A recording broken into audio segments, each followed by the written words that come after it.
এবার ভয়ঙ্কর রূপ নিয়েছে সেই ছাত্র এবং আনসার সদস্যদের আন্দোলন। কেননা সেই আন্দোলনে কারা মদদ দিত এবং কোন জায়গা থেকে ফোন আসতো, কার নির্দেশে আন্দোলন হতো, সব কিছুই উপর তারা আক্রমণ চালিয়েছে এবং সেনাবাহিনীর উপর হামলা করেছে বলে আমরা জেনেছি। মূলত তাদের এত সাহস কিন্তু তাদের নিজে থেকে আসেনি, কেননা আনসার প্রতিরক্ষার মহাপরিচালক সে স্পষ্টভাবে বলছে যে যারা আন্দোলন করেছে তারা আনসার সদস্যের কেউ নয়।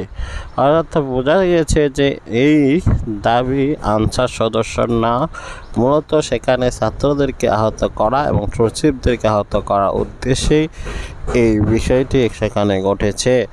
আর সেজন্যই ছাত্ররাও কিন্তু টের পেয়েছে, তাদের মোবাইল চেক করে একটি গ্রুপ লিস্ট পেয়েছে। সে জায়গায় এই আন্দোলনের মেন যে রয়েছে মেসেঞ্জার গ্রুপের মেন অ্যাডমিন, সে বিভিন্ন দিক নির্দেশনা দিত কীভাবে আন্দোলন করলে আন্দোলন সরকার পড়বে, অর্থাৎ ডক্টর ইউনূস ক্ষমতা ছেড়ে দিবে এবং হাসিনা দেশে আসবে। এরকম কিছু সিদ্ধান্ত নিয়েই কিন্তু তারা এই আন্দোলনের চক কষেছে। কিন্তু তাদের এই আন্দোলনের মাঝখানে যেভাবে ধস নেমে পড়বে তারা কেউ বুঝতে পারেনি। এই জন্যই তারা কিন্তু হতাশ হয়ে গিয়েছে।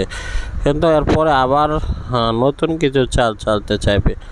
বন্যা দিয়ে একটি ক্ষতি করতে চেয়েছে, এভাবে রাতে করার চেষ্টা করেছে, এখন আবার অন্য কোনো পন্থায় নামবে এটা নিশ্চিত। এই জন্য সকলে সতর্ক থাকতে হবে এবং কেউ রুখে দিতে হবে তাদের ষড়যন্ত্র।